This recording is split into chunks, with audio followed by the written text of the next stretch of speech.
Hey everybody, Stayc Simpson here. I am the reigning Ms. Achievement World as well as the CEO of Pageantry Now, and I'm getting ready to be interviewed right here with the Pageant Project.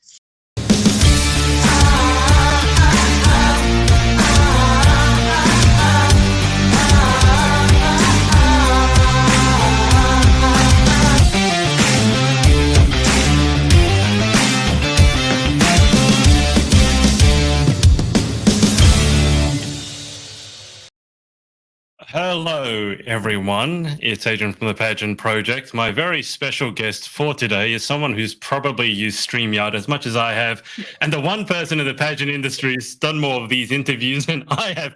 Stayc Simpson, welcome to the show. Good to see you. I am so grateful. Thank you so much for having me. I'm like so excited. Is that crazy? I'm excited. I'm nervous. Okay, there you go. You're not honestly okay. I say I have lost count. I don't say I've lost count. I have lost. I stopped counting. It is somewhere. I'm now somewhere in between, probably about 250, 260, going on 300, which I thought was a lot. How many have you done? How many lives, pageant interviews, etc. have you done? The first year, so 2016, I did 365. I did one every single day at 8 o'clock, and that was. Since then we've taken Why? off, so it's somewhere near 2,000 at this point. So. How? Okay, so I normally start the interview by asking about pageant history, but just to focus on the Pageantry Now side and the interviewing and the red carpet appearances, to focus on that side of things for a second, how did that get started? That's a great question. I was actually at Miss Universe 2015, the Oops Miss Universe, and I was there with another organization, and I was not supposed to be on the red carpet, and I had spoken to the Miss Universe staff, and I said, "Listen, I just want to interview Seal, so I don't care. I just want to meet him." When I was going through chemotherapy, when Okay. I was like, "I just want to meet him," and they grabbed me and they put me on the red carpet, and I was like, "Wait, hold on a second. That's everybody. Like, how did this happen?" Uh, and then it got even crazier as it went, because then the next thing I know, I'm not known by anybody. And then Ruba Wilson from Ruba's World pulls me onto the red carpet with Perez Hilton and starts interviewing me on You Now, and I'm like, how? Okay, sure, why not? You know, and then I was the last person to interview Steve Harvey before he went on stage and kind of messed up. But the idea of Pageantry Now started at that particular moment, because I realized with You Now, wouldn't it be cool if we could get live interviews happening right away? This was before Facebook Live had existed. You Now was really, and Periscope were the only two ways that you could actually do live interviews. And I really thought it would be really cool to be able to bring pageantry and not just be the crowning moment. I wanted to really get behind the scenes and show what really happens in the world of pageantry, and put a positive light on it, because at that point, especially because of what happened at that Miss Universe, everyone was talking about, oh my gosh, this is fixed, this wasn't real, this was blah blah blah, Mm. and and that kind of bothered me, because I've been doing, at that point I'd been in pageantry for almost 35 years, and I was embarrassed to be that girl going, yeah, I compete in pageants, and I didn't like that connotation. And so that's really where Pageantry Now came from, that whole idea of that we can do this now and we can show what Mhm. title holders are doing. And it's not just that moment they get crowned and that moment that they give up their crown. So there What you have been the biggest takeaways for you over your Pageantry Now career? I mean, so as you said, you were competing in pageants long before that facet of your career started. I'm just curious to know, as a fellow interviewer, have you seen a side to pageantry or learned something about pageantry that you didn't know before this? I mean, obviously I did, but I hadn't competed in pageants. You had.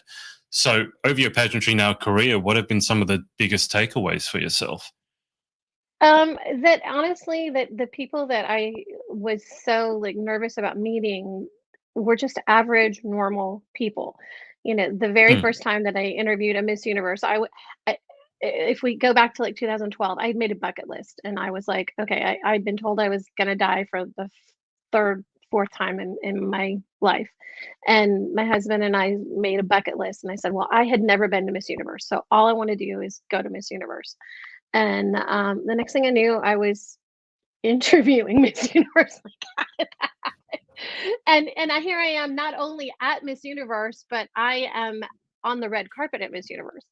And so just having that realization that they were just normal people. The year before, Miss Universe was here in Miami, where I'm from, and we were at the very first event. My husband and I got to go, and uh, Gabrielle Eisler sat down next to us. She was literally a chair away from us at an evening dinner.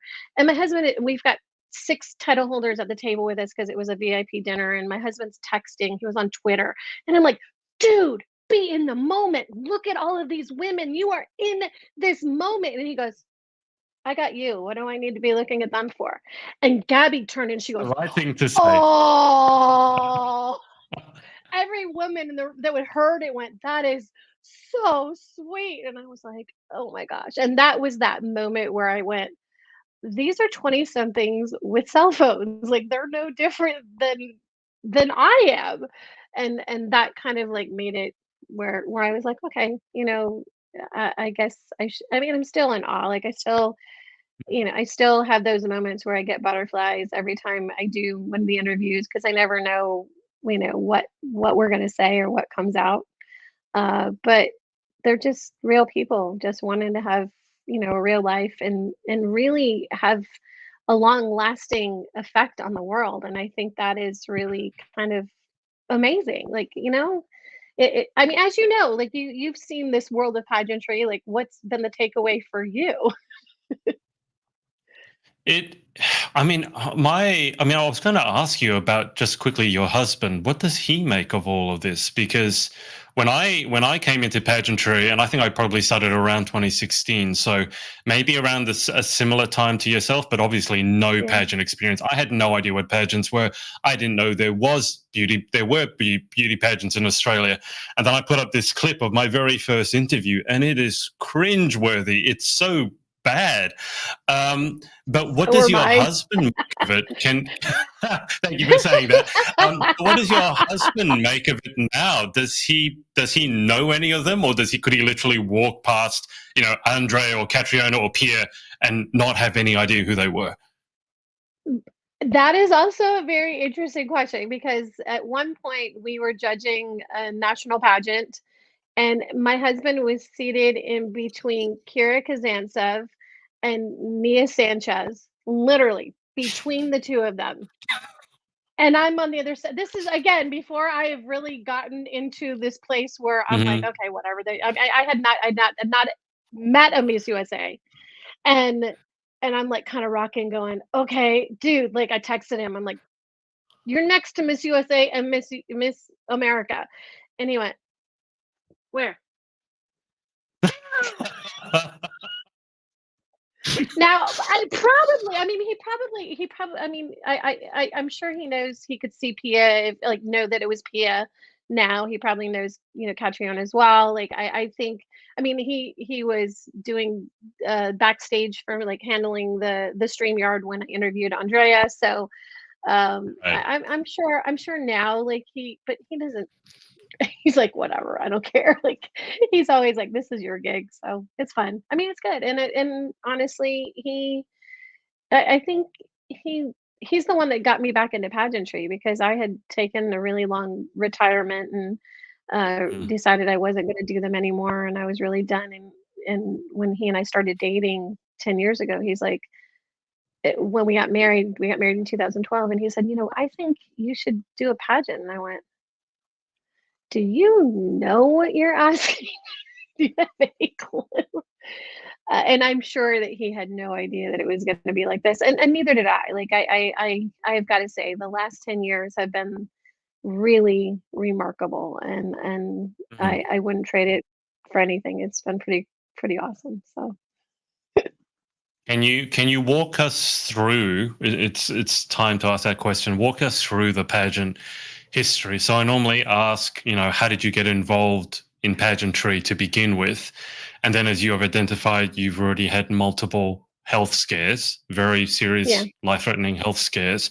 You took a long sabbatical. So, if possible, can you just take us all the way back to the beginning Sure. to the crown that you've got now? Just see if you can see if you can condense it, if that's possible. We'll try. Okay, so someone asked me recently how many titles have I had, and I said I've had over 150. So if we go way to the way back, but the way I got into pageantry at the age of 16, I was physically assaulted by my dad and had to have reconstructive surgery to put my face back together. And 3 months after that incident, my mom entered me into a pageant to raise my self esteem.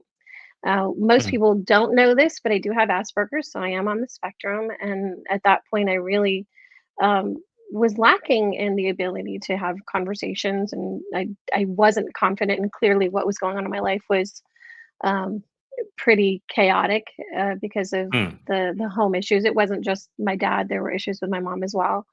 Uh, and and I was she wanted to make me the girl she thought I should be and put me into a pageant.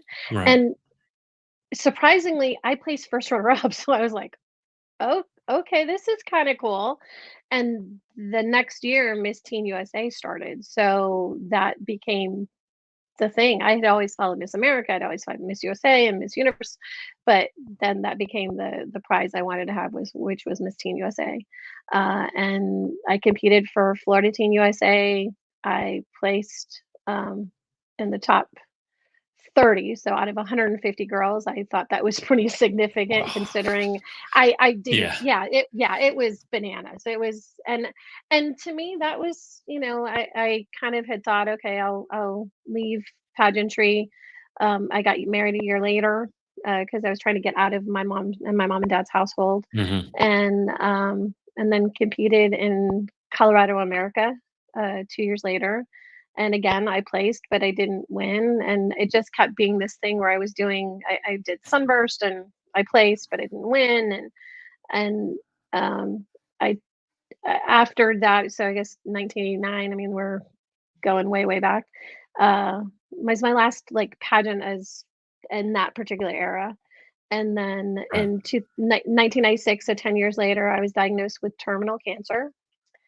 And I went through the process of chemo and radiation and everything, but that was on September 11th, 1996. So my 5-year anniversary was the day that changed the United States and I think Hmm. the world can see it. Yeah. And that was Yeah. that was the moment where I went, I've got to do something with my life. I've been given this gift. I've got to do something.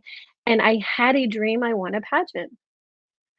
And I mean, like a real actual dream, physical dream. And I went, oh my gosh, Mm, like if I wore a crown now, I could give a voice to this experience that I've had of actually overcoming cancer. And I was competing for Mrs. International. I did the local in the state.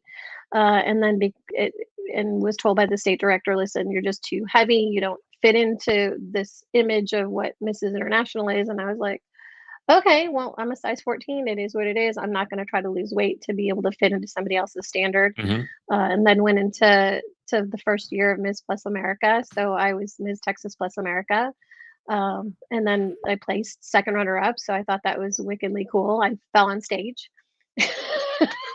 like full Sandra Bullock foot face plant. And, I was like, but that process from going from international to Plus America was so significant because I was in Texas. And for Mm. anybody that is international, Texas is like, Venezuela.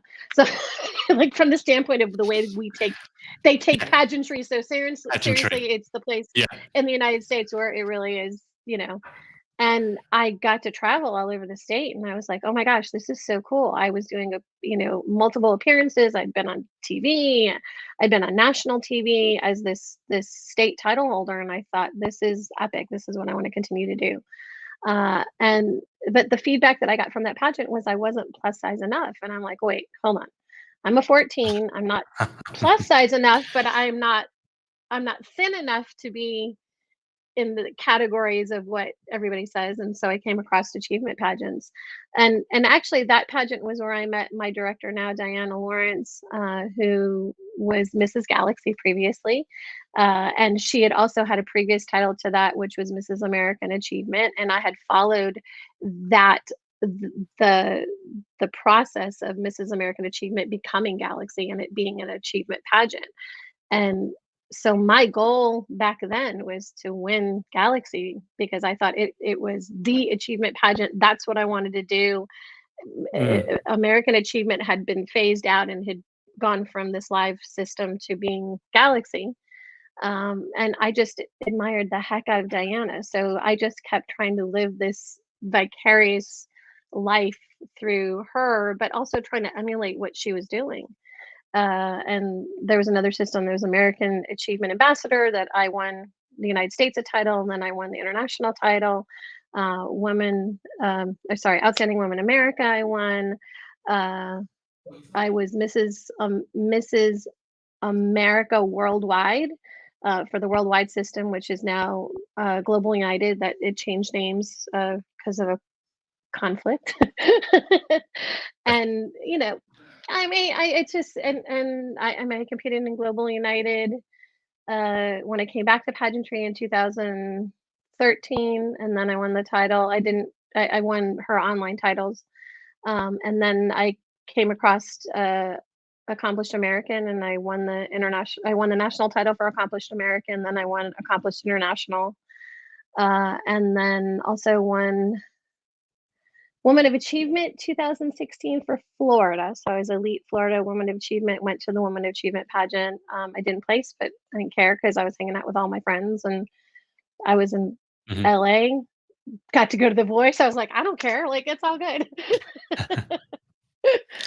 And then I was doing interviews and came across Diana, and she had started Dr. World. I mean, like our paths had crossed. So we ended up being at Miss Universe together in 2014. It was here in Miami, and I snuck her backstage, and we got to do some stuff backstage. So it was kind of cool to have that moment.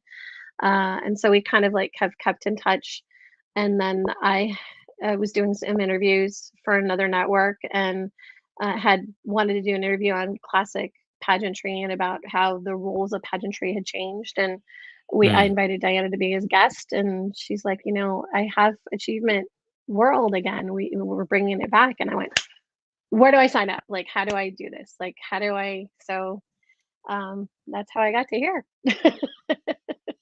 I mean, there are a lot of little titles in between, but those are like the biggest ones that I've had. So where in the story was the break? You said you had a sabbatical for a while. Whereabouts in the story was your break, and why did you decide you needed to take one? So 2006, so there were two breaks. So from 89 to 2002, I took a break. And then from 2006 to 2013, I took a break as well. When I had won Outstanding Woman in America, I kind of felt like I had topped out. It was another achievement pageant. It was, and I left kind of with not a great feeling about myself. I just felt like I was doing a whole lot of work and I wasn't necessarily getting enough out of systems for what I was doing. And I mean, at that point, I was traveling nationally. I had gotten an airline sponsor myself personally, so I had been to 42 states. I would literally leave on Friday, come back on Sunday. And so I tell people I've seen all of the most amazing airports in the United States, as well as all of the convention centers and hotels you could possibly see. So, I know there's a business opportunity in there somewhere. Reviews of America's best airports, maybe. I don't know. Yeah, maybe. I would have to say I have spent more time in Atlanta airport than I will ever want to spend. Like literally, it seemed like every flight had a stopover in Atlanta, and I was like, okay, dude, whatever. So anyway, I don't know if I've been through Atlanta. I remember going through LAX, and as someone who's not used to America, not used to guns, not used to security, LAX, that was an eye opener for me. Thought I'd landed in a war zone.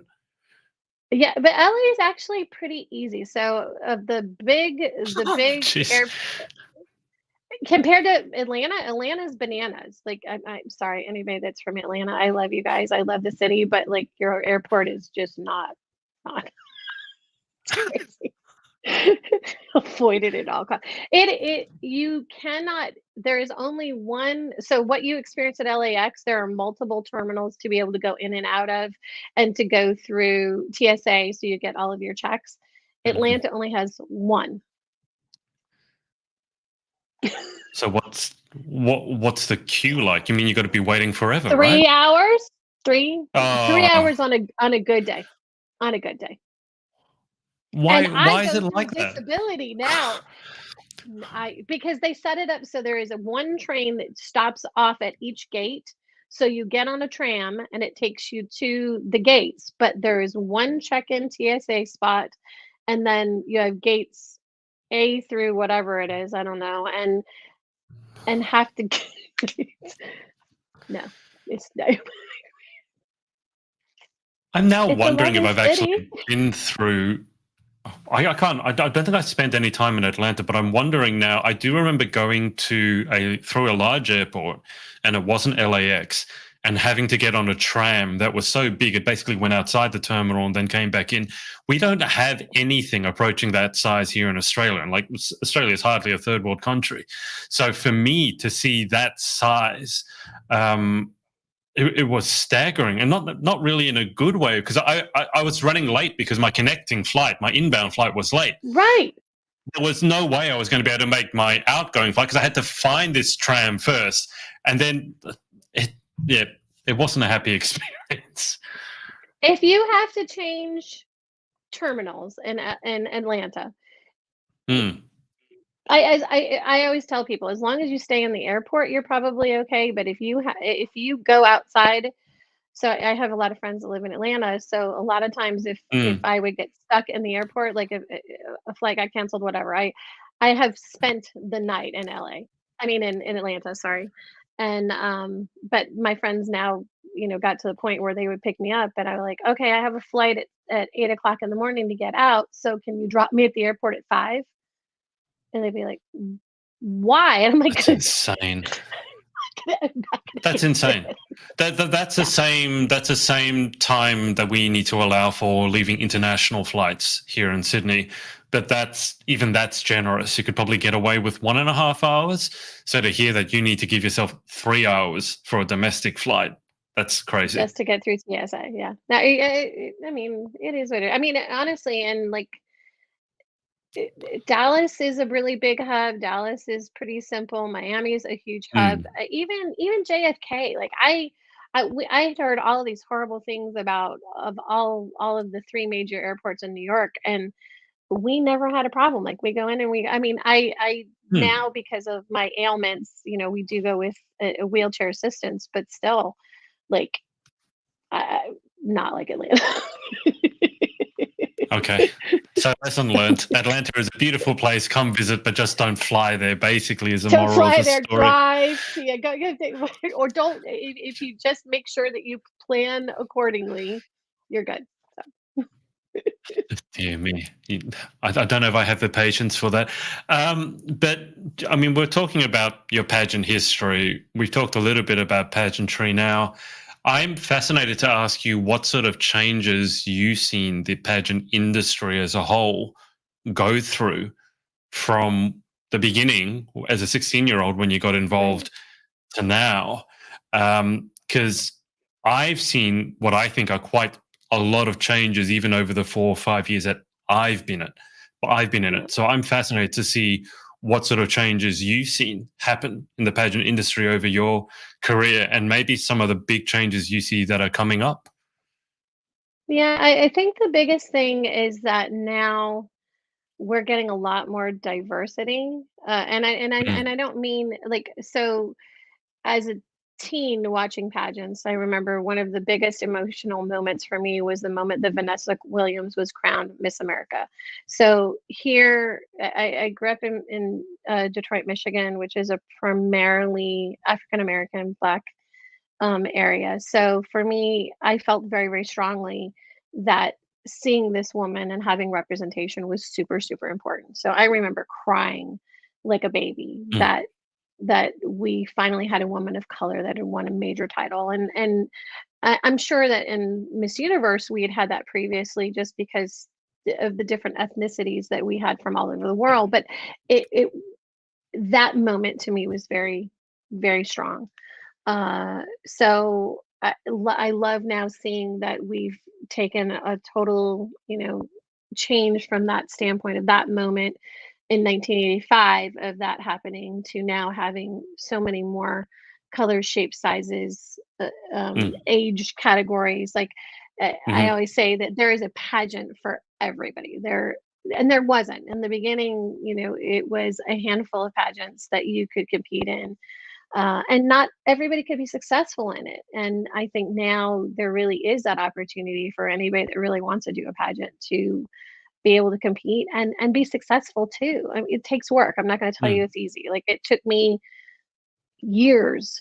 I tell people it took me 20 years to win my first state title. So that was Mm. a process. So, if and almost 40 years later, I'm still doing this crazy.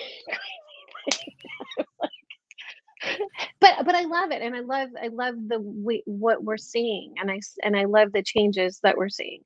I think that pageantry, especially stateside, took and I think in Europe and then also probably in Australia, uh, pageantry is taking a little bit of a bad rap from the standpoint of reality television really dictating, the Honey Boo Boos and, Hmm. the and also with the internet, the invention of the internet and being able to see things momentarily, and then anytime that there was a missed question on stage or anytime that, somebody fell or any major Yeah. thing that happened, it was blah, blah, blah, blah, blah, blah, and it was all negativity. So Mm. what I'm hoping is that we're going to have more positivity coming through. I mean, I don't I I always am challenged with the whole thing with Facebook and Instagram because everything is so now, now, now, now, now. Yeah. And obviously those moments still feed the internet and still feed Mm. pageantry in general. But I'm hoping now that we have more people being able to step up and say, like Zosie said, take up space. Well, I just pageantry needs to take up a better space and to show this isn't just a bunch of girls walking around in a bathing suit. This isn't just, Mm. women not being empowered. This is really intelligent, articulate women that are, changing the world. And that's one of the things I say in Pageantry Now. Women, men, pageantry is about changing the world using a crown and a sash.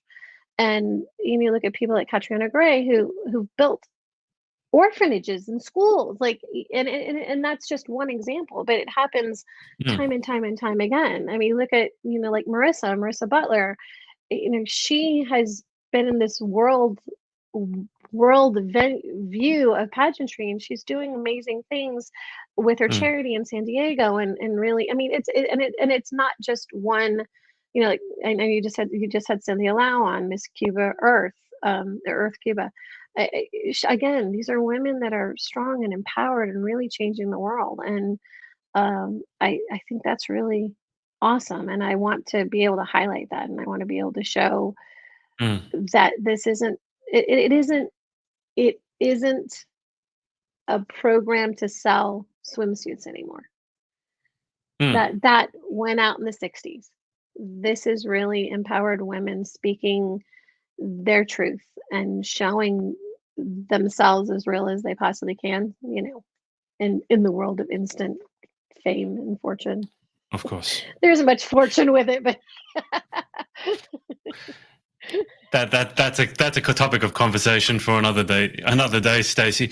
But I mean, with women like Marissa and Cynthia and many others that you could name and I could name, I mean, those are very good examples of women who I like to think even if pageantry hadn't come into their life, they would still be extremely hard workers, still extremely ambitious. And there seems to be, I don't know what it's like in the United States, but I know in Australia and to some extent the United Kingdom, there seems to be some women, young women who go into it. Maybe it's because of the reality TV angle and this desire to be famous, but who seem to think the only way they can make a difference is they have to win a pageant first. And that if they don't win the title, they can't do anything. So they only talk about their advocacy or their charity work or their purpose within the context of pageantry. And then if they don't win, they completely stop. Have you seen that phenomenon at all stateside? Yeah, I mean, I think that, and I know that you did a piece just about people picking up advocacy just to be able to compete, and that you can only Mm. fake it for so long, and I think that that is really really true. Like for me, uh, my life is all about the advocacies that I do. Like I Yeah. literally am a walking, talking. This is what I do. This is why I do this. Um, and it has nothing to do with pageantry. Like if pageantry goes away, that doesn't change what I'm doing. But I think that a lot of women do, especially when you're younger and you're trying to get into Yeah. this world. And again, I think that reality television does play a part in it. That women Yes. get pick it up because they think that it's the thing they have to do to be able to be successful. But I hope, I mean, I hope that that isn't. It has been my experience that most people don't give up the things that they're doing and the things that they're passionate about. Uh, at least I hope so. Like, I mean, and you can tell the people that are not authentic about it. Like, you can get Mm. it. I know I can know like a few minutes into an interview. It's like, oh, it's gonna be that. Okay, and I'm sure you can too. No, that's never happened to me at all, Stacey. What are you talking about? Never. I've never been 5 minutes into an interview and gone, oh my God, I regret everything. What have I done? It's like, how Has that many ever more happened minutes do to you you? have? I'm having technical difficulties. I'm losing you. I'm going through a tunnel. I mean, I've got to ask you on that note. I mean, you've interviewed so many people in so many different situations. You've done a lot more in-person stuff than I have, especially during Corona, because there's not been really any in-person stuff. What have been the most memorable moments for you? I mean, you've got so many to pick from, but are there any that really stick in your head? Well, one, yeah, one became the question that we ask on Pageantry Now always. I was at Miss, I think it was Miss Teen USA. It was right after Pia had been crowned, so it was a couple of months afterwards. And at that point, we had been doing Pageantry Now every single day since she'd been crowned.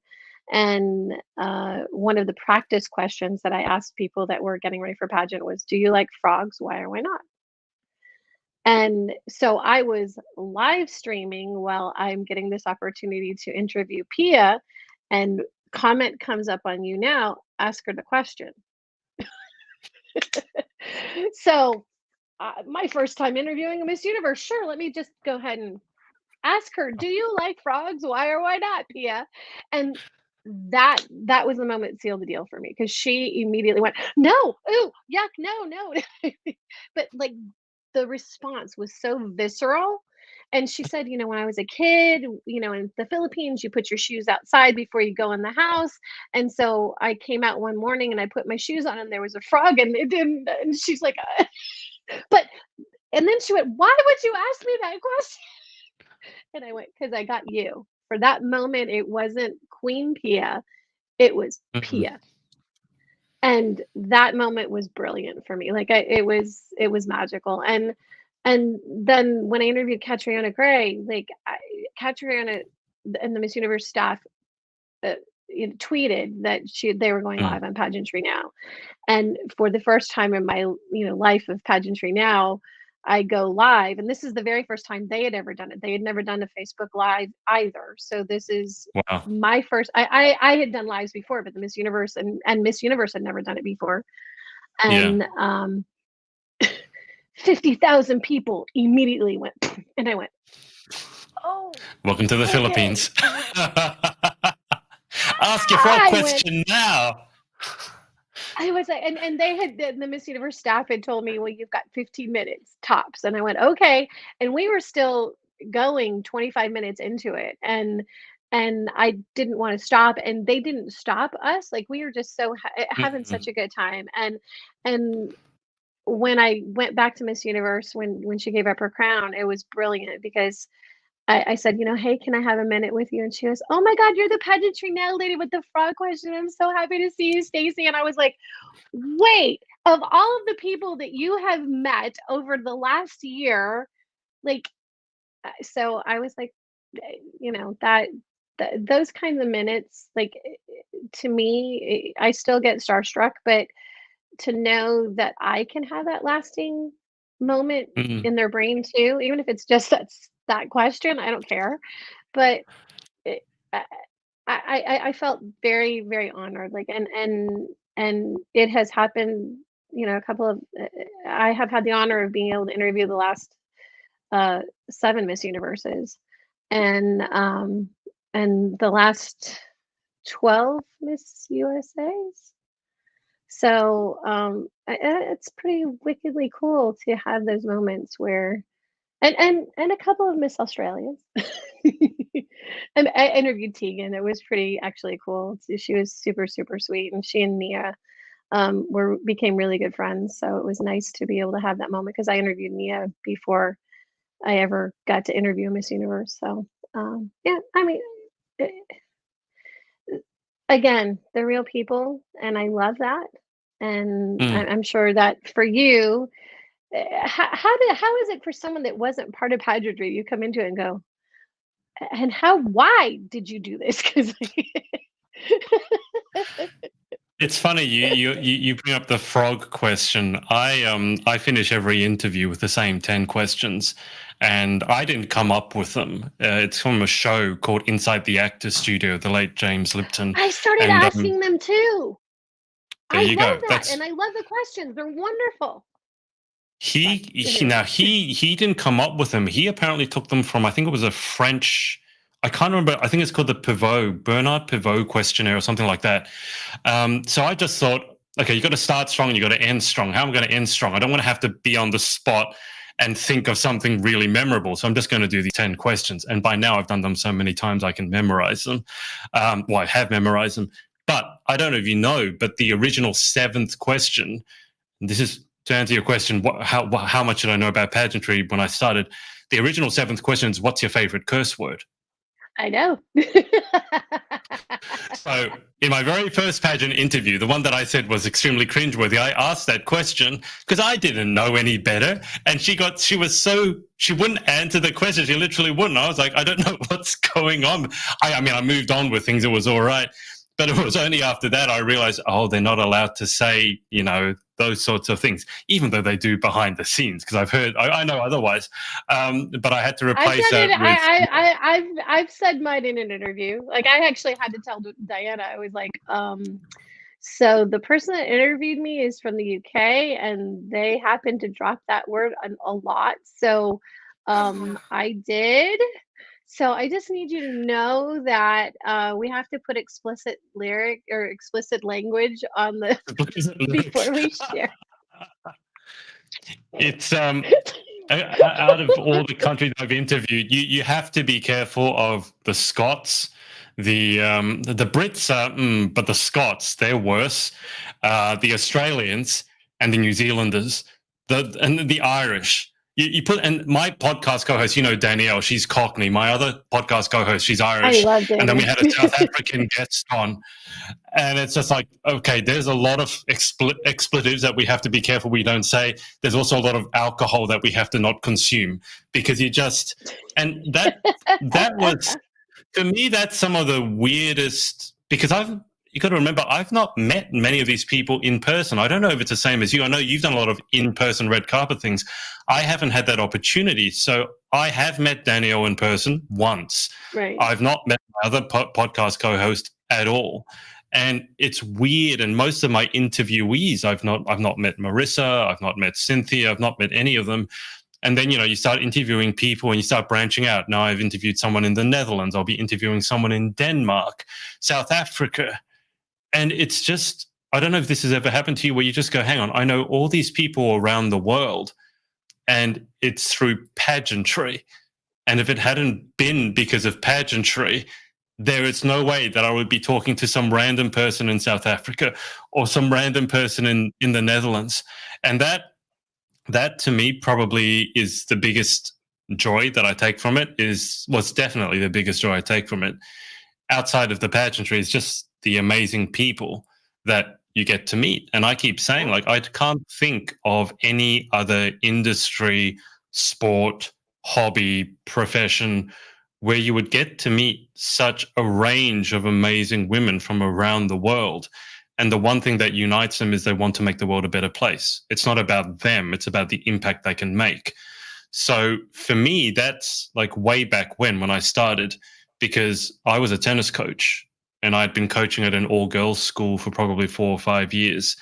And that's where I saw the issues that young women in particular were having. I remember I had a young girl on court and I saw that she'd cut herself. You could see she tried to cover it up, but you could see these line of parallel cuts. It's very distinctive.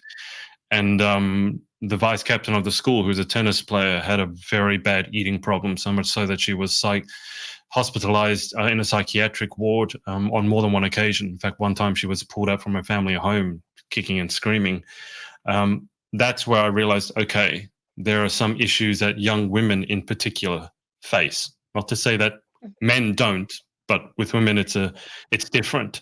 And then when I got into pageantry, because it was, for me, it became about how can I help young women, and primarily I wanted to do that through stories. That's why the interviews kicked in, and I made a very big decision in my head that I didn't want to interview celebrities, pretty much because of the same thing with the reality TV. It was like, well, just because someone's famous doesn't necessarily mean they're a good role model. So I wanted to interview people who'd done well, but people who weren't like famous. And then I happened to interview my first pageant girl. And then you know what pageantry is like. It's like Corona in that way. Like you meet one and then it's like spreads. 2, 4, 8, exactly.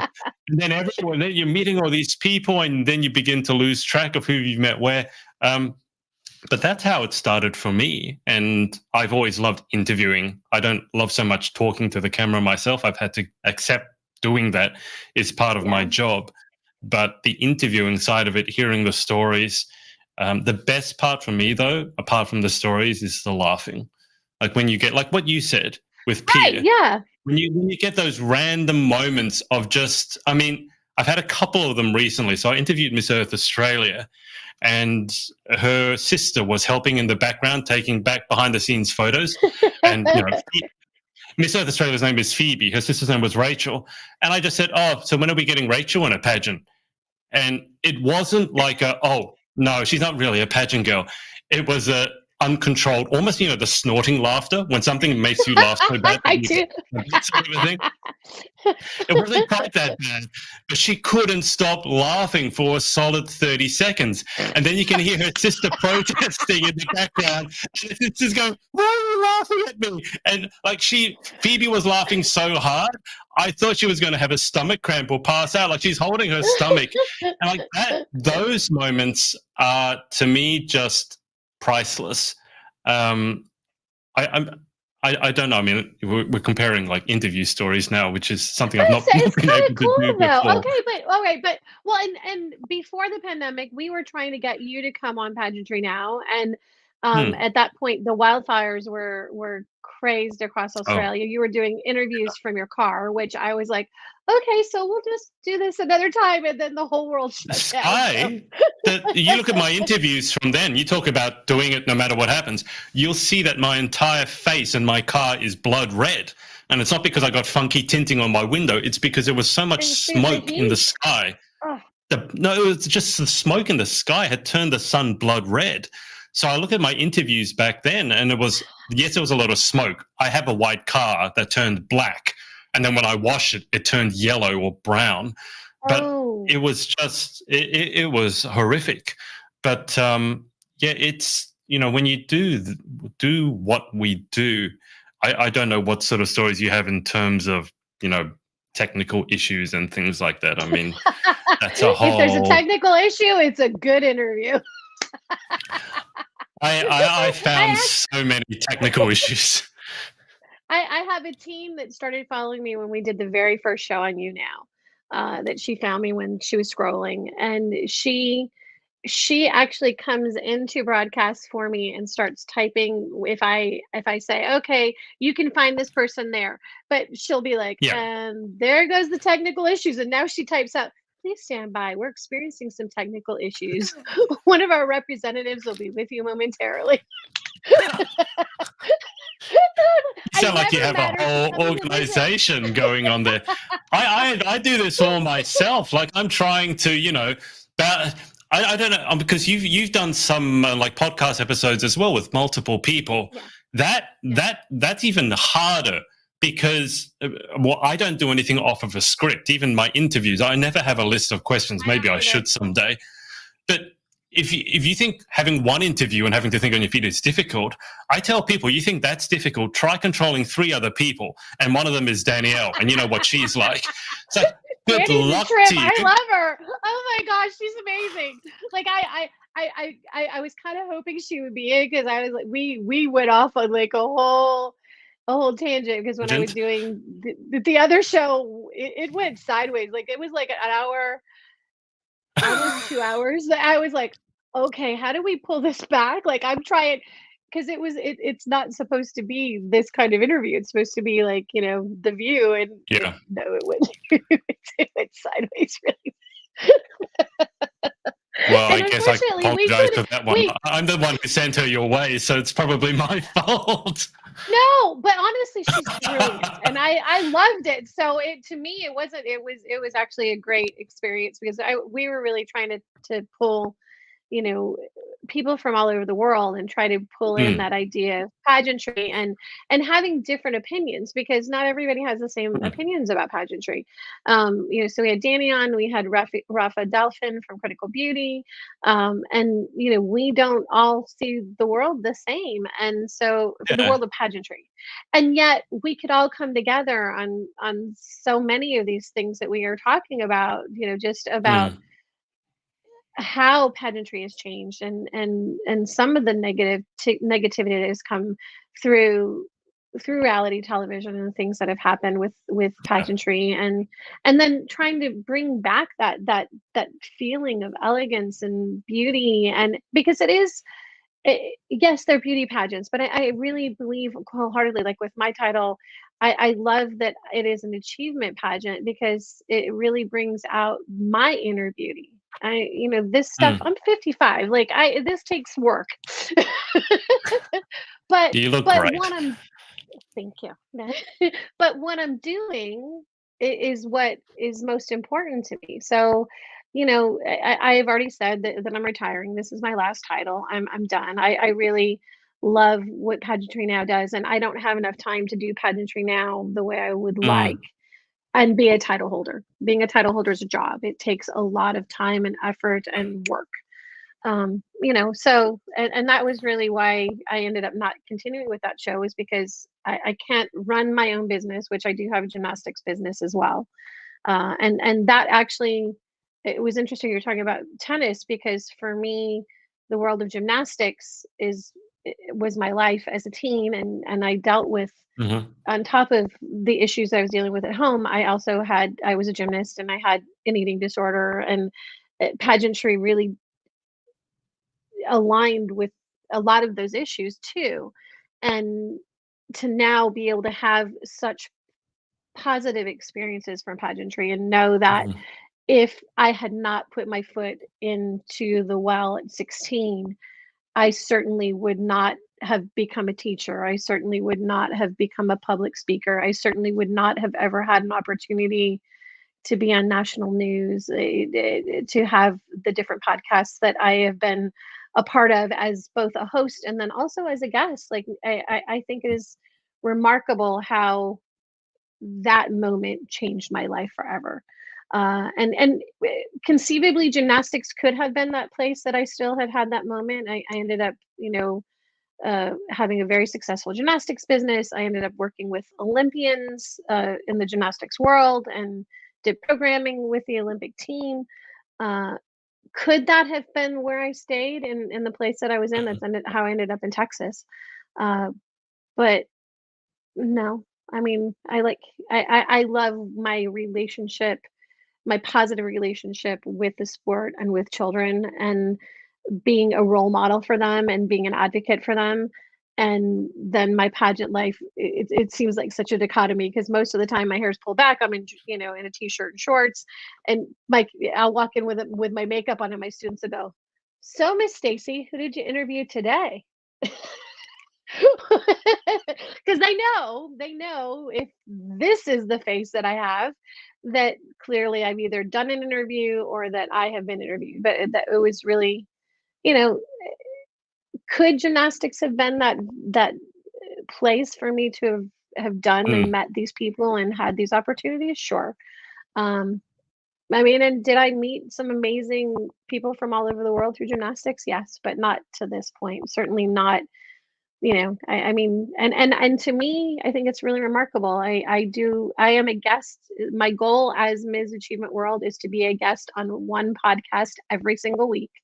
And I have done it since I was crowned in July. Every single week, I've been on a different podcast, and from all over the world, which Mm. I just think that lane, which we both started in about the same time, is now the reality. Like the rest of the world is going, oh, wait, maybe we should try this thing where we talk to people from all over the world. Why not? Do Get to you know their do story. you have you noticed the I mean, back when I started, there also, partly because the technology has evolved to where it's a lot easier now to do something like this or to bring on multiple guests.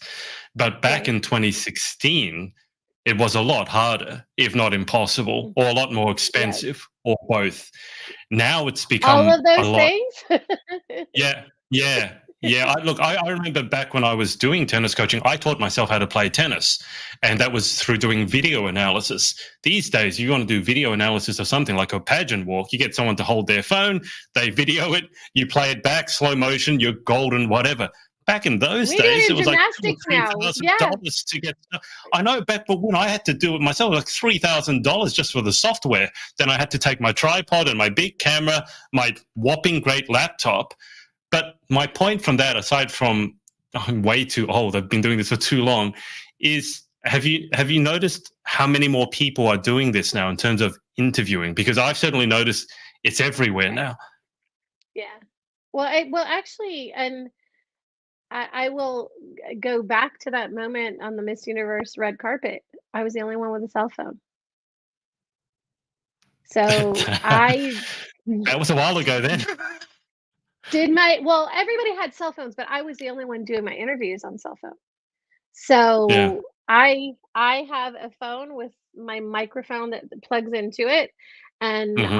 I mean, it was it was gangsta, but but here I am. Like I Gangster was on the like, Miss I don't Universe know. red carpet.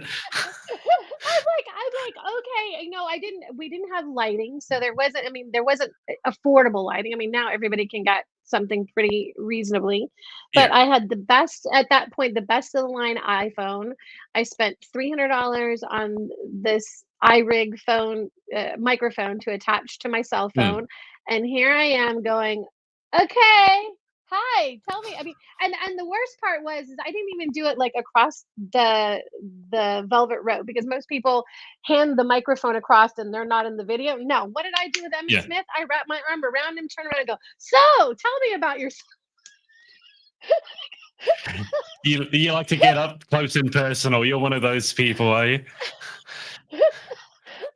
I wrap my arm around him. I'm like, "So it's world famous number 22 Dallas Cowboys winner of Dance of the Stars, Emmett Smith." And he went, "Wow, you know who I am?" I went, "Yeah, I do." I mean, no one else I knew who they were. I mean, I interviewed Charlie Puth, and I was like, "Dude, I know you from Ellen, so let's talk." I mean, I interviewed Shawn Mendes. I had no idea who he was. I was like, okay, whatever. Like, I don't, I mean, the last Miss Universe that Donald Trump owned. I was there for. I was like, oh look there, oh, there he goes. Okay. And that was really before I really had gotten to know, like now I know more of the stories. I know the people. Yeah. You know, so I mean, it has changed. The technology has changed, but I remember that the Miss Universe here in Miami, we were shooting on an iPhone, and everybody went, Mm. "What are you doing?" And I'm like,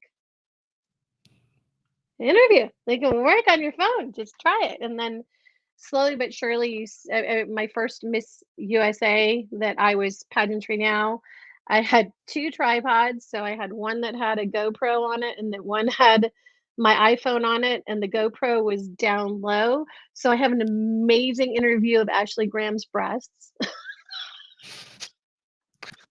I, I'm sure they were a great guest. Boy, man, because, like, I swear to God, I was Wide like, my angle, husband just laughed. wide angle lens. It's just great. Because she leaned in and I was like, "Oh," I had no idea. I was like, "Oh my gosh, I'm interviewing Ashley Graham." Like, I am, like, freaking out, and, yeah. Again, the things that I could undo, like, I would do them, but, it's a learning experience. And now I have a crew that comes with me, so, like, it's either my husband. I also have 2. So we have Fatima, who is one of my hosts as well, and then I have, Rich and Maylee Ramos, who come with me and do interviews too, and Maylee pretty much does all of my behind the scenes stuff. So she, like, Right. at Miss Universe in 2019, which was the last Miss Universe I was live at, she was, like, pulling people, "Hey, come here, she needs to interview with you." So I interviewed, in the press junket, 60 of the women that were competing of the Wow. 90. Yeah. Because my team just went, "What, pull you here, come here, Stacy needs you, come here." And the Miss Universe staff was really wonderful, and they brought me people as well. There were clearly women that were, either scared or uncomfortable or not had been, this is their first time out of their country. And Well, some of them I don't have English as their first language, so I mean, you can understand it. well, and that was it too, is that and I was really honored that they would say, "Well, we brought them to you first, Stacy." And I was like, Mm. "Okay." And I'm blessed that I mean, I get very emotional of it, because that particular Miss Universe was when they debuted the Mod crown, the new crown, and the Miss Universe staff as the crown. So Kat had it and she was holding it, and then they put it away in the box, and then the Miss Universe staff said, and I'm like, "Who?" Like being summoned to the headmaster's office. And I went, "Oh gosh, I'm in trouble now." And they're like, "Come here, Stacy." And I'm like, "Okay." So I went up on stage, as every Filipino in the room goes, "What's going on?" No pressure here. And they handed me the crown, and I got to hold the Miss Universe crown. So here I am with this $5 million crown going, Don't drop it, don't drop it, don't drop it, don't oh. drop it. Everyone asked me, how much did it weigh? What did it feel like? I'm like, I don't know. But for 1 minute, I was Miss Universe, and I don't care. You didn't quickly put it on your head? That would Oh have no, not been called no, for, I that guess. No, you no, can't no. quickly. Well, I am sure that the room would have lost it. The press would have been like, I mean, I was Probably would just have been like, tackled to the ground by security. they were actually totally cool about it. Like, I was, you would have thought that, but and he's actually one of the judges this year, so for Team USA's, or for Miss USA. So he's Pascal's really, really sweet. He was super, super nice. He just was like, I just was like, okay, my dreams are done. Like, I'm good. We can go home now. I don't need to meet Miss Universe ever again. We're done. And Maylee and Rich are just like, did that really happen? I'm like, yes. And actually, Lisa Opie, I don't know if you know Lisa. Lisa's Mm, yeah. I've known Lisa since she started competing here in Miami, and Lisa actually held it before I did. So Lisa and I both got to hold it, and she even was like having, because one of the people that she was her friends went to school with Muad, and so dude, it was like that moment I'll never it was magical. Like I'm like, okay, I'm geeked out. I'm good. We can go home now.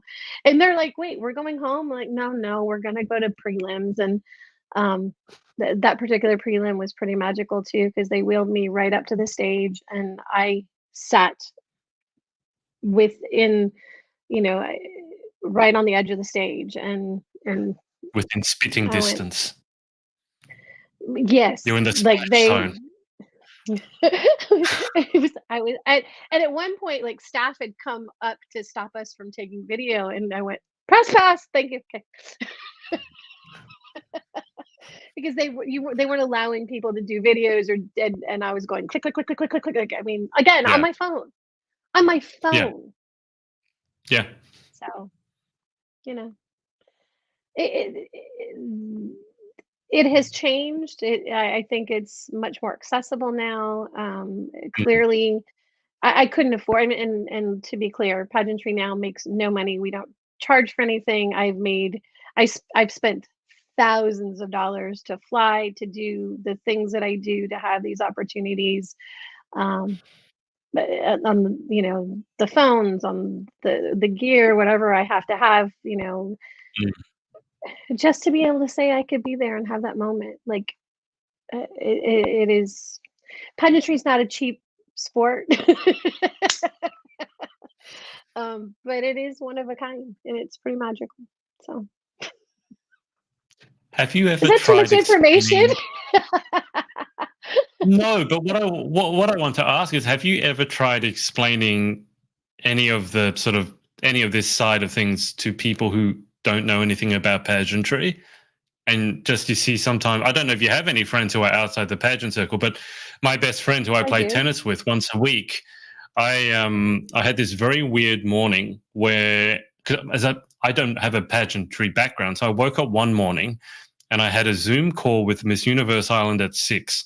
Then I had a coaching call with another Miss Universe at 7:30, and then I had tennis, and then I found out and I was going to be coaching another Miss Universe. So there was going to be 3 people I was coaching at Miss Universe. And I just went, that's so weird. Like, I never planned this. What on earth is happening? Like, Did and then it I was telling, happen? no, I was telling my best friend, and like, I said, have you ever had one of those moments where you just go, how did I end up here? Like, how did this all happen? And all Yep. he heard out of the whole conversation was Miss Universe. That's all he heard. He didn't understand any of the other significant. All he heard was Miss Universe. But my question is, have you ever tried explaining any of this craziness to someone who's outside of pageantry? And what has their reaction been like? So, I've got to be honest. Like, I've had friendships end over my love of pageantry. Uh, People that just Okay. didn't get why I do this, and one of my dearest friends, she goes, why do you crave the attention so much? Why do you put yourself in these situations? Why Mm, would you want to make yourself feel bad? And I'm like, and I kind of went, wait, I love this. Like, this gives me passion. Like, I mean, my when I came back to pageantry in 2002, I was doing already a lot of charity work already. I was working and doing speaking for the Leukemia and Lymphoma Society, for the American Cancer Society. So I was really just using the crown as a microphone to be able to give me yep. broader spectrum reach, rather than just being, Yeah. isolated to one specific area. But my sister-in-law is my best friend now, and she didn't get it. She just is like, "You're doing what?" And I'm like, "Okay, so Mike and I, her brother, Mike and I are going to be judging a pageant in LA, and you get to have your room paid for. So let's get on an airplane and go." And she went, "Oh, okay, we can do that."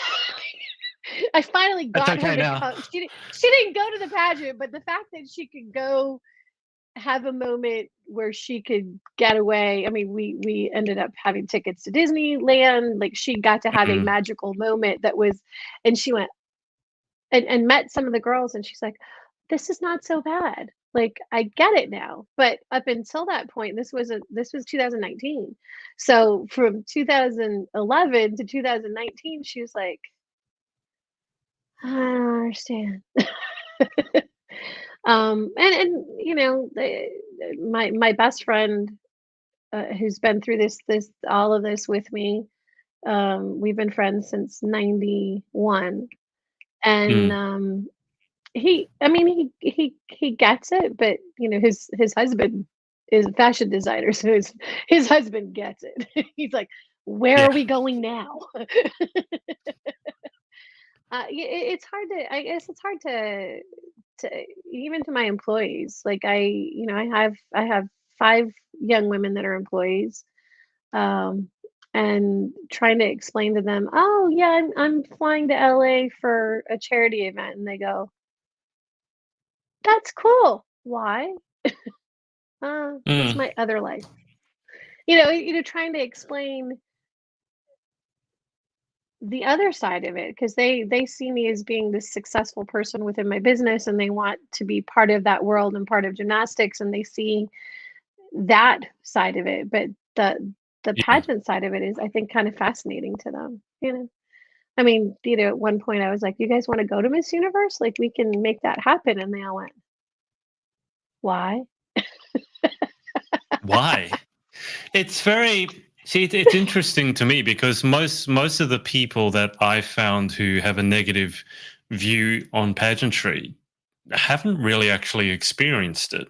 And Not at to all. me, it's just a bit silly to go. It says more about you than it says about anything you're judging. That you would judge something so harshly and so sort of terminally when you haven't experienced it. And to be completely frank, when I first got into interviewing pageant girls, I went into it not really knowing what it was about, not having a particularly high opinion of it. But I think the one thing that saved me was, well, I don't want to judge something if I haven't actually, you know, given it a go, so to speak. Right. Obviously, I didn't give it a go, but getting to know the people involved, why they were doing it.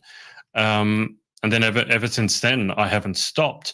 But it's very rare that that sort of negativity comes from. I mean, there's different issues inside the industry to be sure, but that sort of, oh, I don't see the point of it. Oh, it's just, you know, pretty girls in bikinis saying they're talking about world peace. It almost always seems to me to come from people who have no idea what pageantry is about.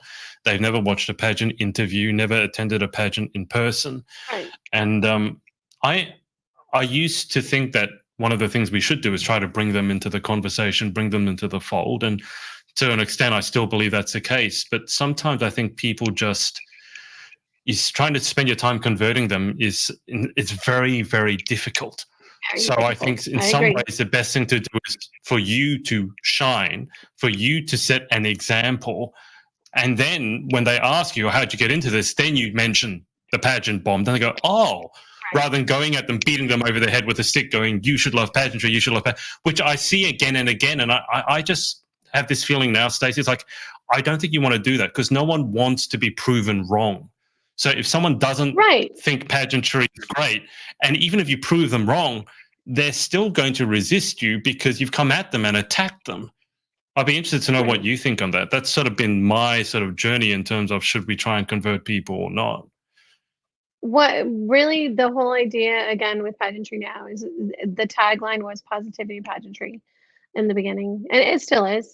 Mm, And I really feel like I want to be the positive face. I want to be that way that people see this isn't what people think it is.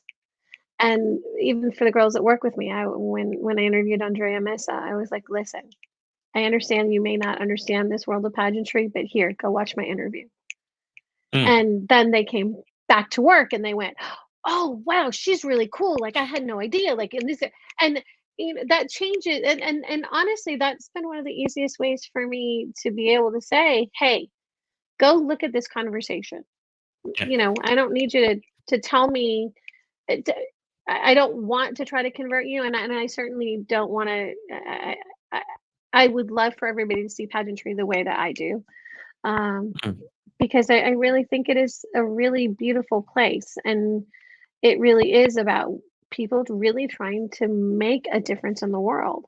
And hearing these women articulate that, I think, and men now Mm. too, we do. I shouldn't always say women, but it, trying to open it up, that we have this really rare opportunity to take this crown and to move people with it, and whether it is locally, if it's regionally, if it's nationally, if it's internationally, it doesn't Mm. matter. My favorite saying is, a drop in the ocean eventually becomes a wave of change.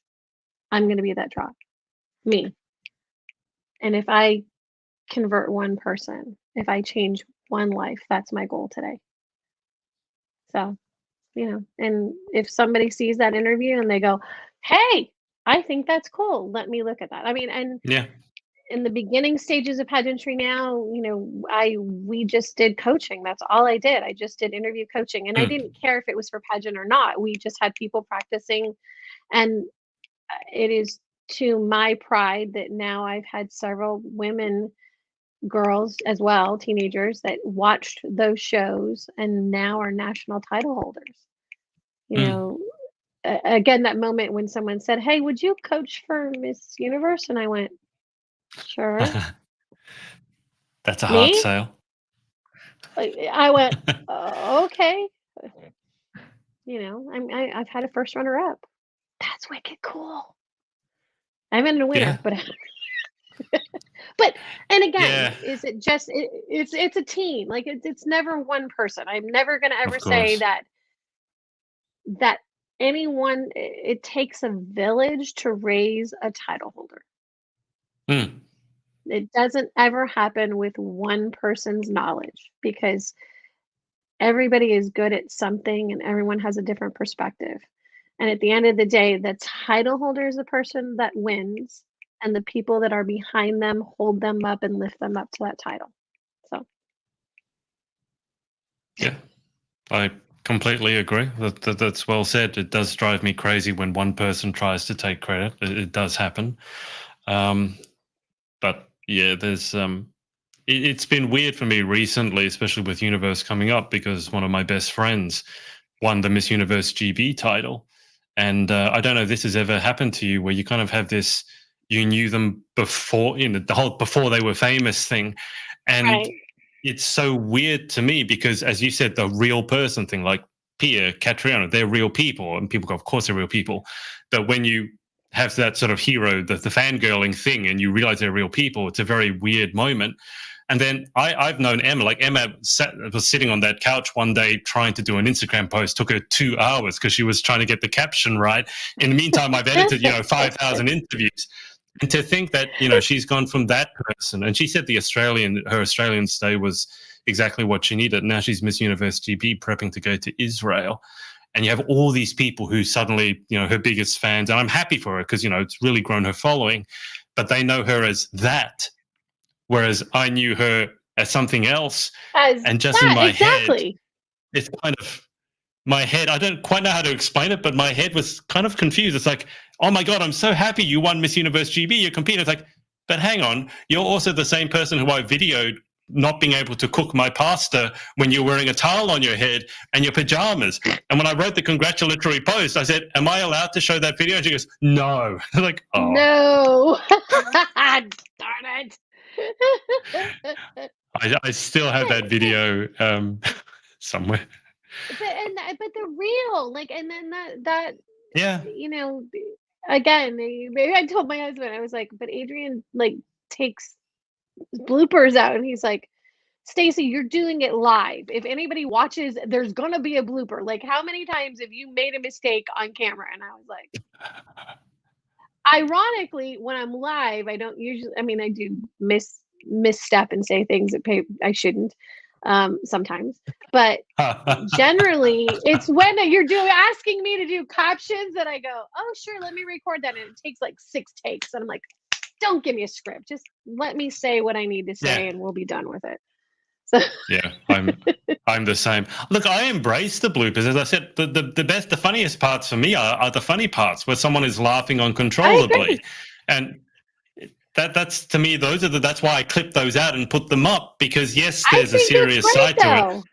I think if you just lead with the serious stuff all the time, people are just like, oh, this is too serious, it's too heavy, I don't want to watch. Yeah. But when they see someone laughing uncontrollably or saying something they shouldn't, or you dig through their Instagram and you find a funny reel they put up, to me, those are the moments that make interviewing worthwhile. Make it worth it.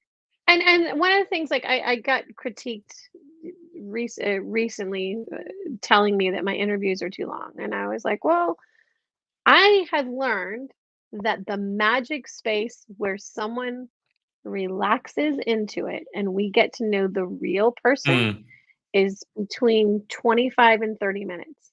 So if I keep my interview only to 15 minutes, which I understand, that's our world. Most people are not going to yeah, sit through and watch yeah. those.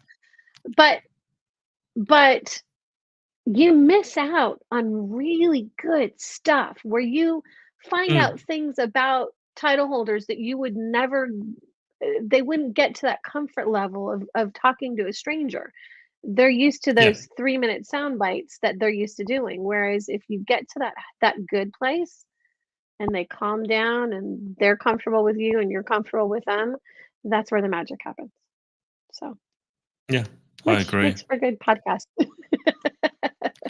I don't think there is anything really such as too long. I think the world has gone two ways. One has been the ultra short. You got your TikToks, Instagram Reels, things like that, 15, 30 seconds. But then you've got, in terms of, are your interviews too long? You've got Joe Rogan podcasts and things like that, where they talk about heavy issues and it can go 2 or 3 hours. So Right. I think for me, it's like if it's the right audience, there's no such thing as too long. The problem is not the length, it's the audience. If you're not interested in what I have to say, that's fine. But it doesn't mean making it shorter Right. would do me any good because you weren't interested in it in the first place. So that to me is an odd critique. I can certainly see, okay, for certain platforms or certain formats, yes, you want to condense it. But podcasts, so something might be too long to watch. But if you're driving, stuck in traffic, or in Atlanta airport, for God's sakes, Yeah. and you want to listen to something, having a That's gonna 3 hour become what interview you might put in. actually be good. This is all I Public remember about Atlanta information airport announcement: now. avoid Atlanta airport. I'm gonna be in trouble. Hartsfield is gonna be. And now Miss Achievement World says, do not go to Atlanta Hartsfield. Oh god. Well, you're the one that said it, not me. I'm just reiterating what you said. I'm all the way over in Australia, so what's the worst that can happen? It's okay. They'll just keep me from, flying there. It'll be fine. I'll just drive. It's 12 hours. That probably that won't be a hardship for you, given what you said about the airport anyway. Be like, you're not allowed to go to the Yeah. dentist anymore. It's like, oh no, oh that's so bad. Oh dear. Look, Stacey, It's before we egoic for go to so long. those I'm sorry, um, love. before we go to those final 10 questions that we've talked about, is anyone that you want to give a shout out to? I'm sure there's many, but any shout outs you want to give? Oh my gosh. Yeah, I mean, always, it sounds so cliche, but I love my husband, Michael Simpson. You're an amazing human.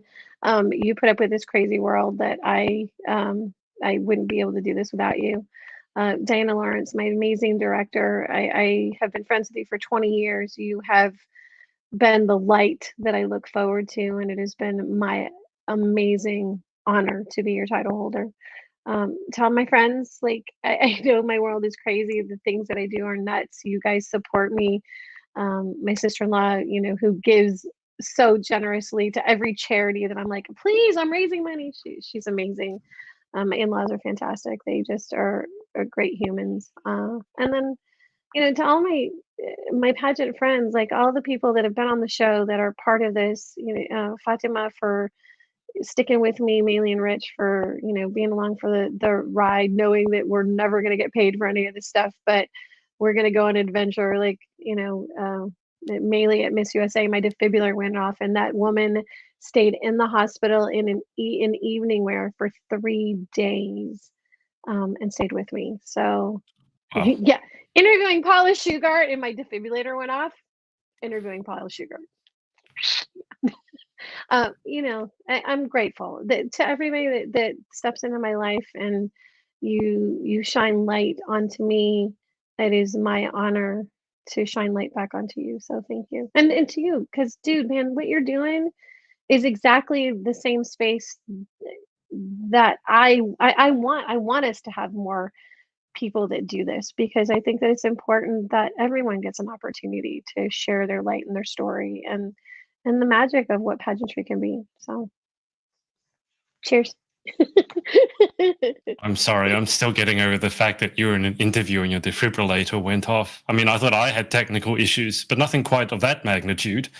I mean, Well, and to make it even more interesting, Kaylee interesting. Harris Is that really the went, right adjective? Interesting. yes, because Fox News was recording and caught it. I was in the background when they were interviewing Kaylee. So I'm like, Paula, can I just get a minute to interview? We're 2 minutes to preliminaries at USA. And all of a sudden, my defibrillator's never gone off before. And all of a sudden, I hear beep, beep, beep, beep, beep, beep, beep, beep coming from my chest. And I went, Paula, 1 minute, please. I think my defibrillator is going off. I swear to God, it was that calm. And then boom, and thank God there was a half wall behind me, because we're in the theater. I drop. Paula just goes white as a sheet. I'm like, oh crap. For the entire Miss Universe staff, the security team are around me. So all I see is everybody in black standing around me. The EMTs from backstage come rushing to help me out.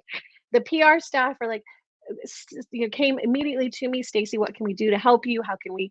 And I'm like, just get me out of the theater. Because then it's, I hear 2 minutes to showtime, a minute 30 seconds to showtime, 1 minute to showtime. I'm like, let me just crawl out of the theater. And so if you go back and you watch the 2018 Miss USA, you can see me as they go overhead camera being wheeled out of the theater.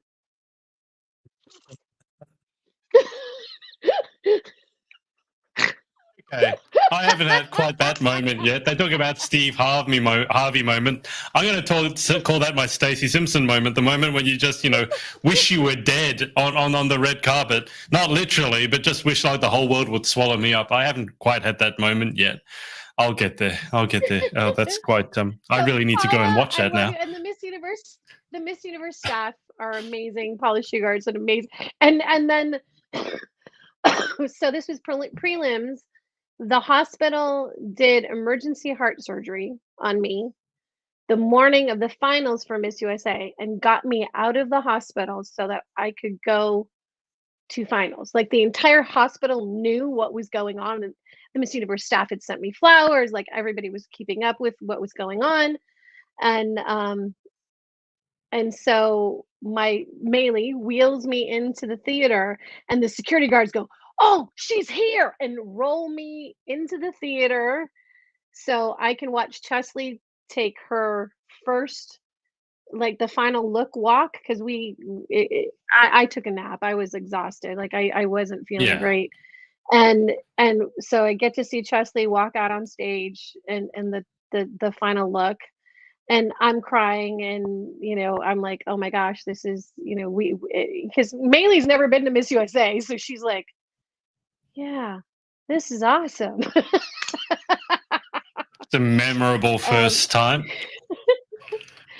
And then they have afterwards, they always have a press conference. So we went from the theater to the press conference room, and Paula always walks in the new title holder. So she always walks with security, with the person, and walks out on stage. And you see Paula see me, and she goes, and then walked up to me. She goes, what are you doing here? I said, I came here to meet the new Miss USA, and she's right there, and I'm doing my job. And they handed me the microphone and let me ask the first question. So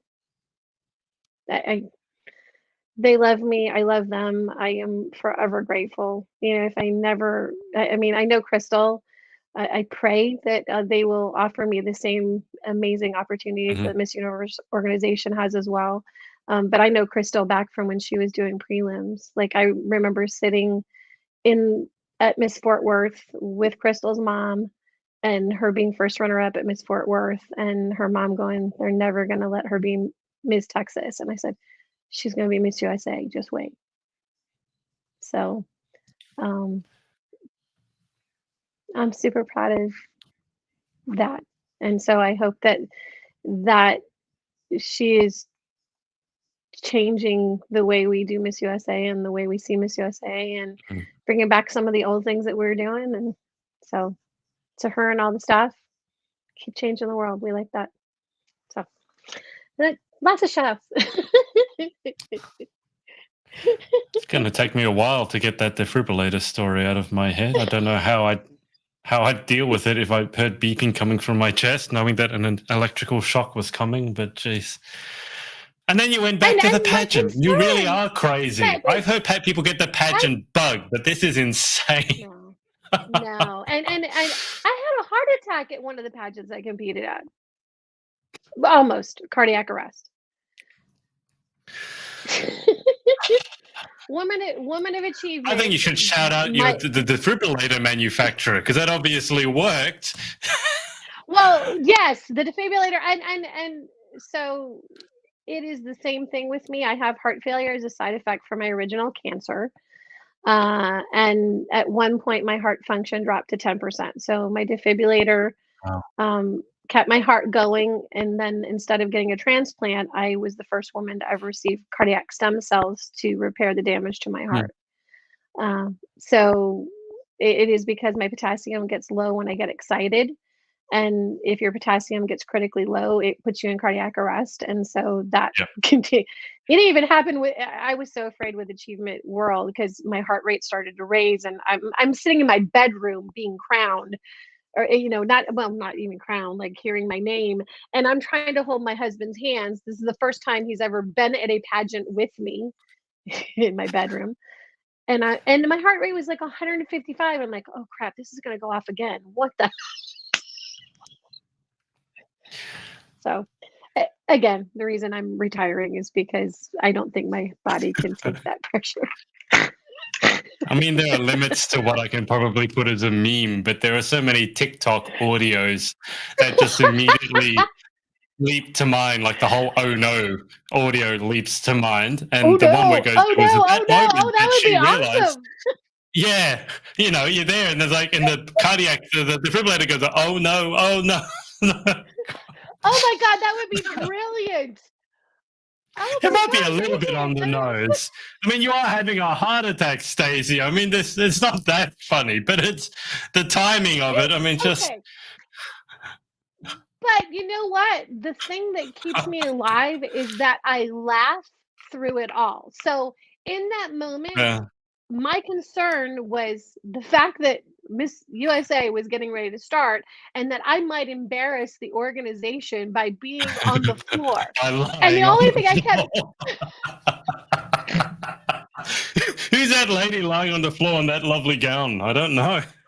wait, one of the dads was a police officer and he was going to go to the bathroom before the show started, and he sat down with me and he's like, okay, so I'm gonna just sit with you. And I was like, sir, please don't touch me, because if the defibrillator goes off again, it'll shock you. And he goes, ma'am, I have been shot at. It is fine. I am here to keep you calm. I'm like, your daughter has worked endlessly to be on that stage tonight, and you need to go to the bathroom so you can watch her walk out on stage. And he went, okay. Because I am all about everybody else's experiences. I rarely do I get selfish to the point where, I Yeah. mean, it's crazy. But yeah. Anyways, Well, that's why shout out to that's that why dad. you I don't even interview. know what dad that is. Yeah. So Well, you probably had a very I don't even. weird angle of him if you were lying down when he sat next to you. I was sitting up. I Yeah. mean, I was awake the whole time, but all I did was I handed Maylee my phone, and I'm like, so I've told, because I keep all of my medical information on the phone, and so I handed it to her. I'm like, call Michael and 911, and she goes, I'm like, not in that order. Call 911. She's like, pretty sure everybody else is gonna call 911. Because so I am in Reno, and my best friend, one of my best friends, is calling my husband, going, so Stacy's defibrillator just went off. What do I do?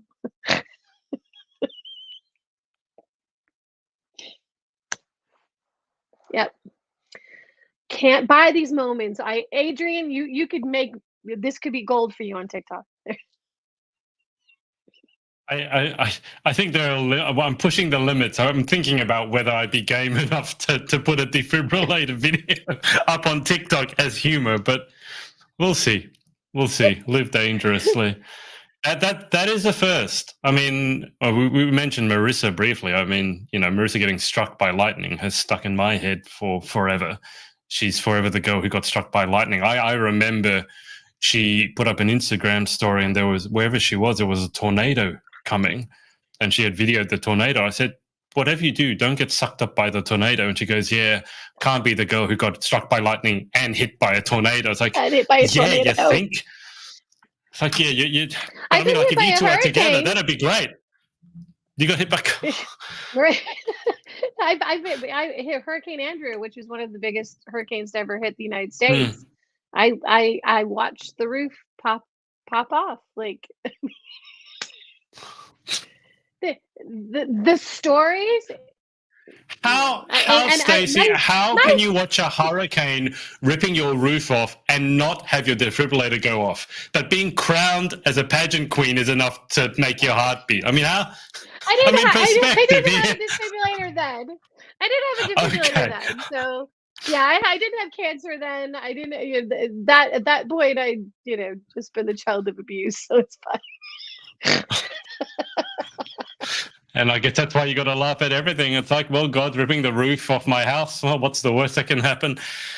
My husband laughs and he says that because you want to add insult to injury. In 2011, I was hit by a truck riding my bicycle. So, yeah. Mm-hmm. I've had cancer 3 times. I'm going through chemo now. I have heart failure as a side effect from my original cancer treatments. They gave me 8 weeks to live in 1996 from my original cancer. 2011, I was training for a triathlon to raise money for a cancer charity, and I got hit by a truck. And my defibrillator went off. I'm sorry, that's just... Yeah. When they say, there's a message, there's a story, there's a moral of the story. I don't know what the moral of the story is. I don't give up. Well, okay. Moral of the story is I laugh a lot. You have to laugh at the insanity of it. It is absurd. And I am waiting for, hopefully, Telemundo to call me for the telenovela rights, because clearly the story is absurd. And that you just have to find the good in stuff. Like, this stuff makes me happy. Sharing my story makes me happy. Not that getting hit by a truck, surely that doesn't make you happy. I'm sure you weren't laughing when you hit the ground after that's like, I got hit by a truck. I can't wait to tell everyone the story. I was underneath the truck, and I tell people, like, the handlebars went into Did you my get abdomen, the driver's license? Dude, yeah, he lost his driver's license and his job, because it was also it was a utility truck, so it wasn't. It was bad. Like, I had to learn how to walk again. I was in rehab. Like, I had to learn how to talk again. So which is why I laugh now, because my pageant walk is so wonky. He put me in heels and I walk sideways. I'm like, wait, what happened? Why can't I walk? I'm like, well, I've got 20 damaged discs in my back. Of 23 discs, I have 20 of them that are damaged. The only thing the reason my spinal cord didn't sever was because of gymnastics. So, and probably pageantry, because you have to keep your core so strong for when you have a good walk. Yeah. So, I mean, and now I'm like, whatever. I'm old. Who cares? If my walk looks wonky, I don't care anymore. Stacey, let's go through these final 10 questions. I made you cry. Oh no! It's been all right. It's been all right. No, it's when the laughing tears. I have cried, not cried, but like tears sometimes come out, like when sometimes when you're proud moments or emotional moments. But anyway, let's wrap this up. So, final 10 questions, which you know what they are, but here we go. Number 1, what's your favorite word? Happy. Love, Probably love. Love is my favorite word. Number 2, what's your least favorite word? Hate. I know it's really boring, but it's true. I don't like the word hate. I think it's an ugly word. So And since I know you know these questions, I'll just ask you question 3 the way it's supposed to be asked, which is, what turns you on?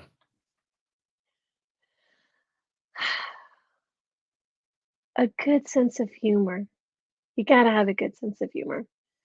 And honestly, that's the reason I have the guy I have is because we laugh all the time. Like we're, and he's snarky. So like that's the most important thing to me. So laughing, humor, like that. Those are the things that make life worth it. So you know. I know the next question. Next question is what turns me off. You can interview yourself. I'm going to go have a glass of red wine over here because it's 1 o'clock. So what turns you off? I really I hate bullying. I hate using the word hate, but I just being that I have been bullied most of my life. I really think that it's ugly, and it is definitely not. It needs to be stopped, but whatever, you can't. It's human nature, unfortunately. You know the next question? Go for it. Tell me. I don't What know which one sound it or is. noise do you love? Kids laughing. I love the giggle. It is like nothing that I have ever, and it makes me keeps me alive. I don't have kids of my own. I borrow everybody else's kids, so but hearing them laugh and giggle just makes me happy. You can probably say that as a female. I don't know if as a male. I could say as a tennis coach, I just want to borrow your child for a second. Anyway. Oh, well, I tell people that I do not have children of my own, but I have 375 students, and I get them for 45 minutes, get to have, teach them gymnastics, educate them, hear them laugh, have them have fun, and then I give them back to the parents, and the parents pay me for that. So that's awesome. I get them for fun time, and I know that sounded wrong. Oh God. No, oh, dear me. Okay, let's just segue to the next question before we dig that particular hole any deeper. What sound or noise do you hate? It would be before that, kids crying. Now it's my new puppy whining at the door. He just makes this horrible squeal. It's awful. So I would not be able to have a child that cries because like we've had him for 4 weeks and he just sits in the door and goes. It's yeah. I kids crying is not my thing. So Are you sure that's a dog? That doesn't sound like a dog. That sounds like a pig. Making that squealing noise. I know. No, it You sure sounds it's a like dog? that. It is unearthed. Wait. I would let you. I can have Mike come in here and shut the door, and you will hear it. It is horrible. No. Well, I don't want you to bring the dog in just to shut the dog in its face. I mean, that's not very nice. Just for the purposes of an interview. Right before we were setting up the cameras, and Mike didn't let him in the studio. He shut the door, and this sound, and I went, Michael, just open the door. He's like, he's in my way. I'm like, I don't care. I don't want to hear that sound anymore. I don't care. Make it stop. Oh dear. Question 7. This is the one I said I had to change. If you could have any one superpower, what would you pick and why?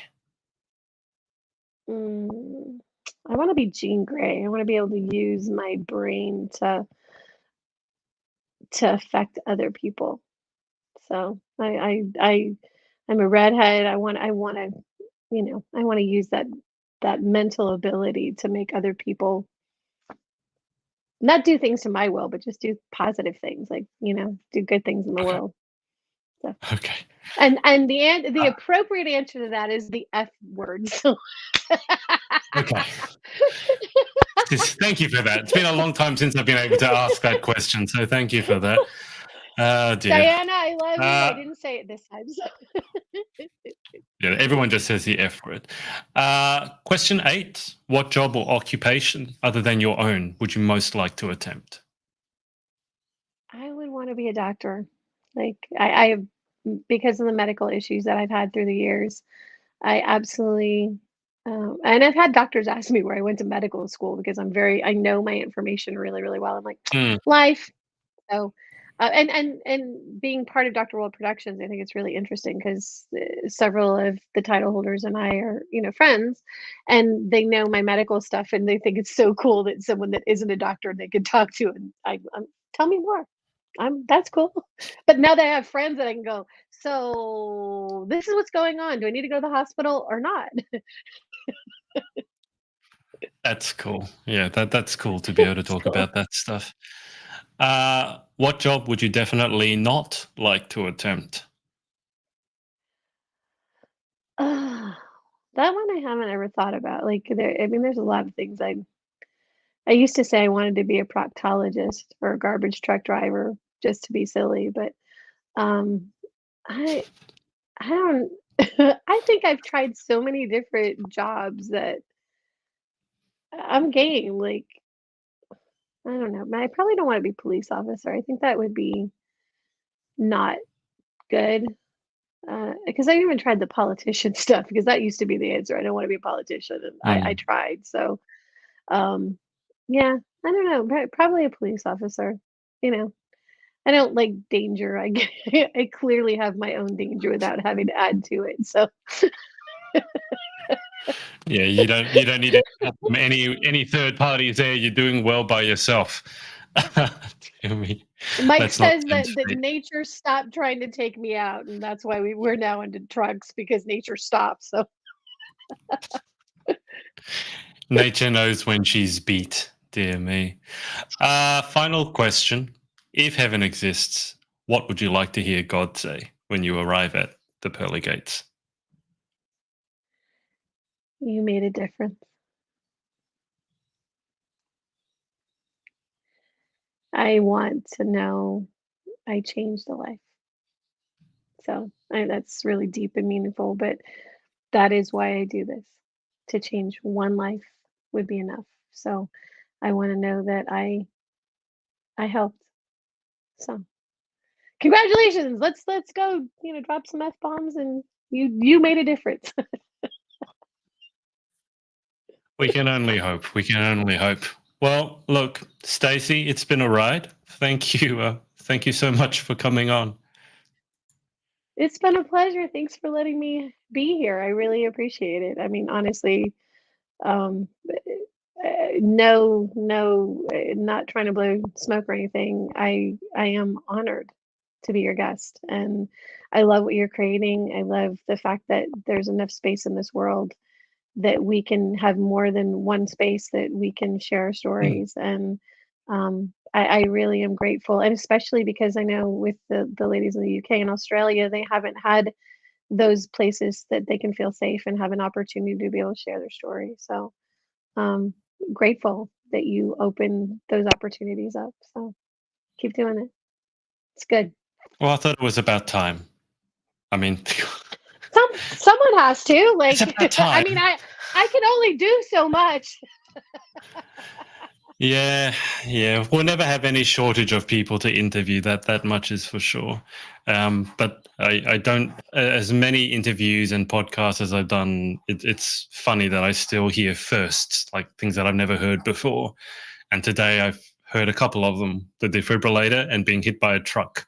I've not heard either of those stories before. So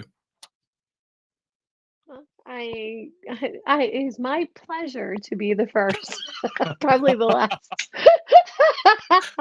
I hope the last. I don't want people coming on and going, yeah, I got hit by a truck today as well. It's like, no, that's not what I did this for at all. Let's just finish. Ralph here has written a while back. He wrote, "You're truly an inspiration and wonderful friend, Stacey. I wish you continued success, my friend. I have to go and get ready for work. See you next time, and God bless you both." Ralph wrote that at 4:35, and then an hour and a quarter later, he's written, "Great interview." Great So interview. obviously, work is going well. Ralph, thank you for watching. Um, but Stacey, I'll keep you on the line, as I said, for just a second whilst I hang up with the audience. Thanks to everyone for watching, whether it's live or on the replay, and we will speak to you next time. Bye for now.